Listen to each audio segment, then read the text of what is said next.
আমার নাম হচ্ছে মোহাম্মদ রাহাত হোসাইন। 20 জুলাই 20 তারিখের এটা ঘটনা। আমি যখন আসি তখন বাজে হচ্ছে গিয়ে 12টা। এই ঘটনাটা ঘটে হচ্ছে গিয়ে 12:30টার দিকে। ইমাম হোসেন তাইয়ুম যে আর হচ্ছে গিয়ে শাহরিয়ার এখানে বসা ছিল, আমি বাইরে বসা ছিলাম।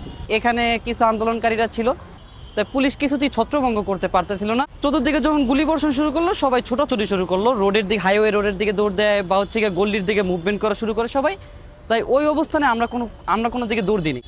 এই যে টি স্টলটা, যে এই টি স্টলের ভিতরে আমি ঢুকে যাই, তখন পুলিশ এই জায়গার থেকে, এই হাইওয়ে রোডের থেকে বলতেছে যে ওরা কারা, ধর ওদেরকে।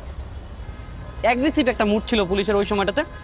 শাটারটা ক্লোজ করে দিল দোকানদার। শাটারটা ক্লোজ করার পরে পুলিশ সামনে এসে 15-16 জন বন্দুক তাক করা ছিল। বন্দুক তাক করা অবস্থায় তারা শাটারটা খুলে, শাটারটা খোলার পরে প্রায় দোকানদার সহ আমাদের সবাইকে মারধর শুরু করে। পুলিশ প্রথমে আমাকে হাত ধরে টেনে বের করে প্রায় 5-6 জন ইচ্ছা মতো পিটায় আর কি। কোমরে অনেক বড় আঘাত পাইছিলাম, হাত দিয়ে ঠেকানোর চেষ্টা করেছিলাম, হাতেও অনেক আঘাত পাইছিলাম।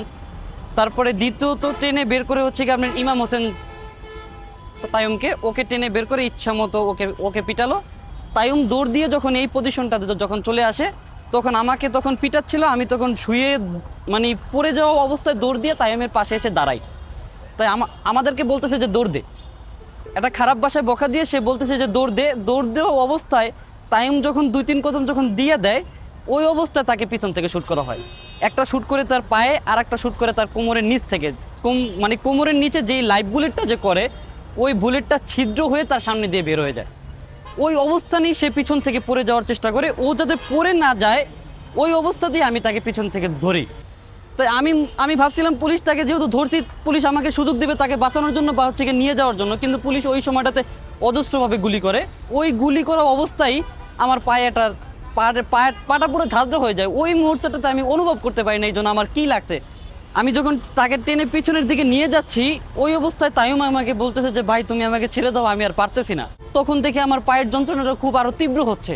তাই ওই জায়গাটা থেকে আমি তাকে ছেড়ে পিছনের দিকে দৌড় দিই। যখন দৌড় দিই, পুলিশ তখনও পিছন থেকে শ্যুট করে।